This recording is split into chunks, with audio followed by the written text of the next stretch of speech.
Nah, our girl Ham Greer is at it again, running her mouth about MGTOW, and I thought I'd get on here and talk a little bit. I'm not gonna do it how, like in a traditional roast, how I would let the person talk, and then I would stop them and then come in. I'm not gonna do it like that. I'm gonna just talk and say what I want to say, because this is my third time roasting her, and she becomes more and more boring each time. She's just boring and humdrum and drab. She's very boring. She's just boring. She's boring. So I'm not gonna listen to her. I don't like really listening to her talk. I don't even like doing it. I don't even want to listen to her talk as to why I don't want to roast the traditional way. But she's talking about how MGTOW never talks about MGTOW at the bar. She's wrong, because I was at TGI Fridays on Saturday. Think about that. TGI Fridays on Saturday, and I actually, the bartender started flirting with me, started making conversation with me, because I became sociable or socially acceptable in her eyes, because I saw a guy that I know and he bought me a drink, and I'm sitting there talking to him, and we're laughing, and having a good time chopping it up like that. Normally I go in there alone, so when they see me talking to somebody, it warmed them up to me. It was two girls. I had two girls in there, two dark-skinned girls, young girls, 22 years old, young, telling them that, how women are retarded children and they need men to make decisions for them so they don't mess up their lives. And I told them about the wall, told them that, you won't be getting looks from men when you're 32 from the same caliber of men when you're 22. Needless to say, they didn't really like hearing it, but they did like the fact that I was giving them a different perspective on some shit. So the next time I go in there, that's what they're probably gonna want to talk about that. But I'm not going in there again probably till the springtime. Let them marinate on what we talked about, and and not see me for a while. And then when they see me, it'll spark up something new. But anyway, so she's wrong about that. I've talked about MGTOW several times in several different instances. I might not say MGTOW, but I use the term red pill knowledge. You need to Google red pill knowledge and then go from there. Because the other two, there was two boys in the bar too at TGI Fridays, but they were afraid to say anything against the girls. And I said that to them. I said, you don't want to say anything to piss them off because you want to fuck them. I don't care about fucking them. The truth of the matter is, being 43 years old and knowing female nature plus women plus STDs. If you was gonna do it in a scientific equation, it's like this. Okay, you got female nature plus women, and if you're doing it like algebra, you put parentheses. You put the STD in parentheses, right? Because the women times the STDs, plus female nature equals.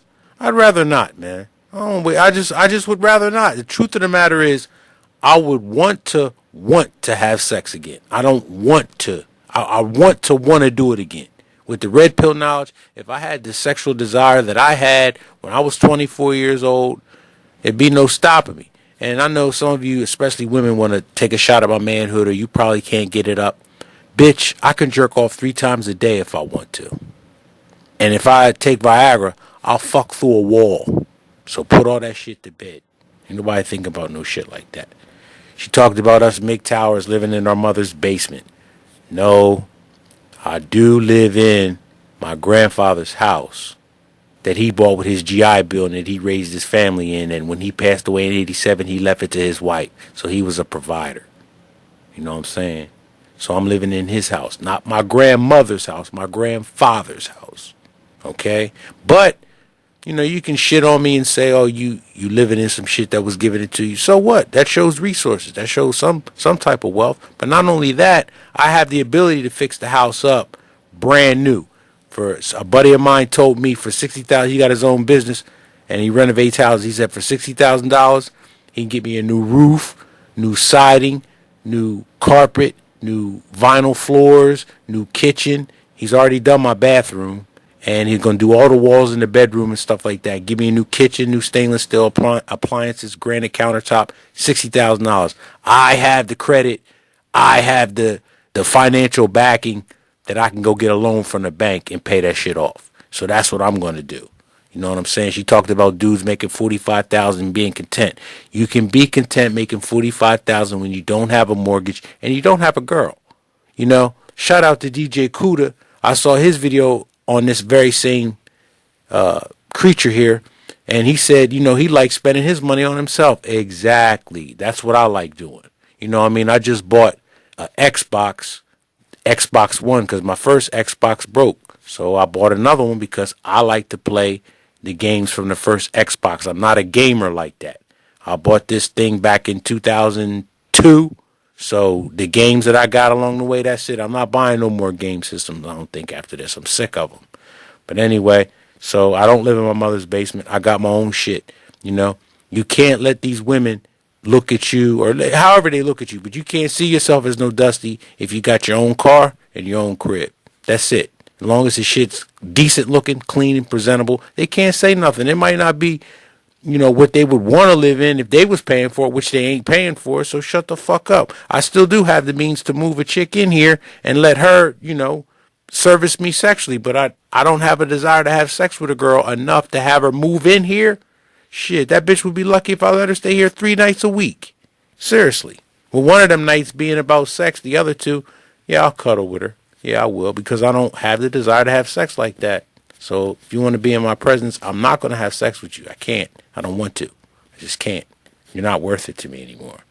And then she talked about women hitting the wall and using another man's resources to build that wall. Now think about it. Let's not get into you want his resources. That's one thing, but you want his resources to rebuild the wall that you hit, not him. So where's the accountability with shit like that? You know what I'm saying? For real. I like being guy number 2, being able to let the other guy spend money on the woman when I just reap the rewards of what he's doing. You know, when it comes time for some shit that costs money, you don't call me, you call your man. That's why it's always, more often than not, I've been the guy that is quiet when she's on the phone with her boyfriend. You know, she got her finger over her lips telling me to be quiet while she's talking to him, telling him bullshit, and then gonna, you know, have some fun with me later. So I'm better off being guy number 2. But yeah, like I said, I couldn't really get into her shit like that. She just said a couple whack shit that I just wanted to refute it because she's boring and she's drab. And the sad part about it is, well, no, actually, that's the good part, that these women are falling for this bullshit thinking that they're going to get somewhere with it. That's just it. Like, it's coming to the point the rich dudes ain't going to want you. Then you're going to have to drop a tier down and then another tier down. But eventually you're going to get to the guys that are, I guess you would consider low tier, that have resources that you would love to be able to, you'll settle for him and he still don't want you. That's what you bitches about to be out in the cold real soon, but not me, because I'm going to be in the house.